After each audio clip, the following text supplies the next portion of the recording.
Saudações, Dux e duquesas tricolores. Aqui quem fala é Duque Tricolor. Para o que eu não falei do jogo, no jogo de Fluminense e América Mineiro. Nesse caso eu vou colocar AMG, tá? Porque é um nome grande, então só lamento. Então, sente no sofá ou na poltrona, deite na cama, relaxe, me escute e entre no meu divã. Bom, senhoras e senhores, eu não poderia deixar de falar somente sobre um tema que aconteceu até muito antes do jogo, que é o Cano. Pessoal, só pra quem não sabe, a esposa do Cano tava para ter filho durante esses tempos. Acabou realmente estando nesse tempo entre agosto, meio de agosto até final de meio de setembro, né? Mais ou menos esse tempo que o Cano estava prevendo que o filho dele que a filha dele ia nascer, e acabou nascendo. Mas o mais impressionante não é o nascer, mas sim o horário do nascer. À meia-noite e 5. À meia-noite e 5, a bolsa dela estourou. O Cano já foi ligando justamente para as autoridades competentes, para as situações competentes, levou ela para o hospital. Parteira, junto com também toda a equipe médica, já iniciou o trabalho de parto e nasceu. Isso tudo não é pouco tempo, não, é muito tempo. Algumas vezes ficam 3, 4 horas lá para ficar tranquilo.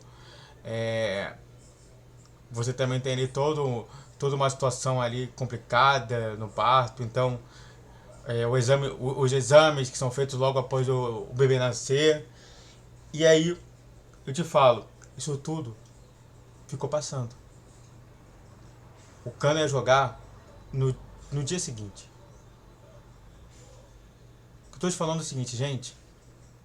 O mais incrível disso tudo é que ele meteu o gol sendo lúcido. Porque ele não dormiu. Eu sempre falo muito disso. Questão de sono é muito importante. Ainda mais para um atleta de nível alto como o Cano. Ele não dormiu. Então, na minha concepção, esse gol foi muito mais incrível do que pareceu. Parabéns ao Cano pelo gol. Agora a atualização, né? Fazendo duplo L, igual como o Keno fazia. Parabéns à esposa do Cano. Parabéns ao Lourenço. Parabéns à Leonela. Que eu gostei do nome. Outro caso que a gente vai falar é sobre o Arias e o JK, o John Kennedy. Sinceramente mesmo, eu comecei a fazer as duplas justamente do que eu queria falar. E tem uma dupla aqui que eu quero também falar bastante. Arias e JK. Na minha concepção, hoje, se a gente está falando de um ataque, a gente está falando de Arias e JK. Sinceramente mesmo, o John Kennedy está jogando muito. Está tomando os espaços. É claro que nesse jogo específico, o John Arias, o John Kennedy, que fez o primeiro gol, que iniciou tudo isso, realmente jogou mais avançado, deixando de um lado o Keanu e do outro o Arias. Mas é interessante, né? Na minha concepção, hoje, o trio de ataque para começar o jogo tem que ter John Kennedy. Tá jogando muito bem, tá realmente disputando ali bem. Dá para entender do porquê Diniz não coloca o John Kennedy.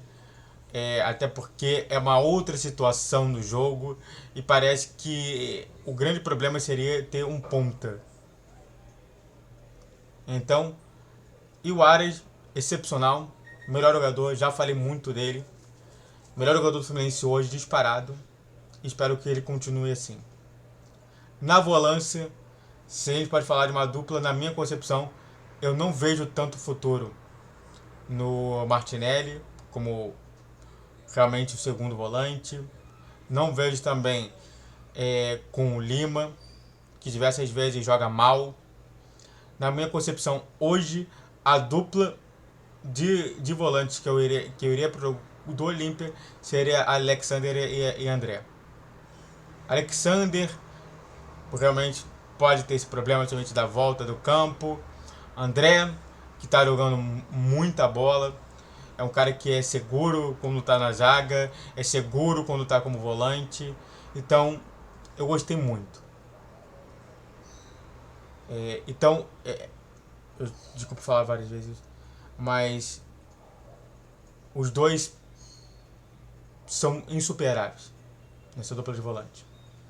Dito isso, antes de a gente continuar falando mais sobre esse tema, se inscreva no canal, faça o triplo Z que curte, comente, compartilhe, rede social de Criação TV, todos os dias 10, 12 e 20 horas, Pix na tela, se você quiser me ajudar com qualquer valor, e vamos nessa.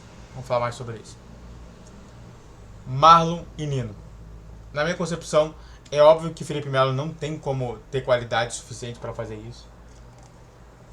Eu, particularmente, entendo do porquê o Felipe Melo ele tem uma função mais ofensiva nesse time.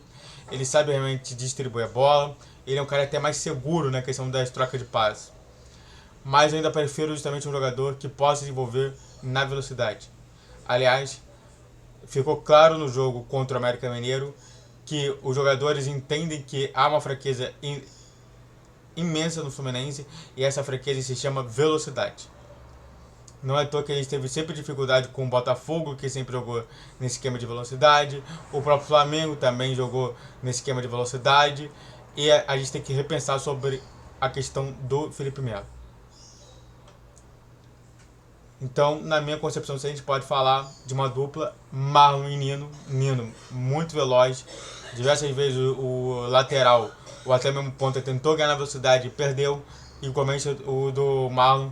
E hoje seria essa a minha dupla titular no Fluminense. Dito isso, a gente vai falar sobre dois reservas que, mesmo não tendo participado, na minha concepção, eu acho que tem que ser visto, tá, esse tema. Que é o Lele e o Danielzinho. Se é para jogar a bola na área, que pelo menos tem um jogador de altura muito alta. O Lele tem 1,85m, 1,89m. É muito grande o Lele. E na minha concepção, ele é um ótimo jogador que pode contribuir muito nesse tipo de situação. Diversas vezes, né, o pessoal se perguntava assim, cara, por que o Fluminense está jogando bola alta? Por que não colocar o Lele então para isso? Na minha concepção, o Lele ele é muito mais um jogador de utilidade perante o que você quer no jogo, do que propriamente dito um jogador que você vai querer porque ele é bom. Ele é um jogador mais útil do que bom. E o Danielzinho é um jogador que, sinceramente, já poderia estar justamente nessa fase de transição com o Ganso, que não vem muito bem e que é até muito estranho, né? Só pra gente falar aqui uma coisa, quando o Ganso recuou para jogar como segundo volante, com a entrada do John Kennedy no ataque, o esquema do Diniz ficou num 4-4-2. Mas me parece que ele se mantém mesmo com o Ganso lá e com o trio de ataque, porque o Ganso ele fica muito mais próximo do Cano. E na minha concepção não é bom. Você vê que, novamente, o que eu estou falando sempre, até mesmo falei nas minhas lives, o Cano sozinho é maravilhoso. O Cano próximo com alguém é ruim. E na minha concepção, se é para realmente manter um time baseado no Ganso como segundo volante, na minha concepção, o Danielzinho serve muito mais do que isso. Mas ainda é o Ganso, e o Ganso é gênio. E por fim, Fernando Diniz voltou justamente da convocação. Primeiro tempo péssimo do Fernando Diniz. Péssimo do Fernando Diniz, não, do Fluminense como um todo, né? Realmente não fez muita coisa para merecer. Tomamos o gol muito por conta de insistências do que o Diniz estava pensando. E no final da história, o campo gritou, o Diniz teve que ouvir e ele conseguiu. Ou seja, se a gente pode falar sobre um elemento que não mereceu a vitória, naquele tempo foi o Diniz, que comprovadamente não está sabendo escalar os jogadores de forma correta.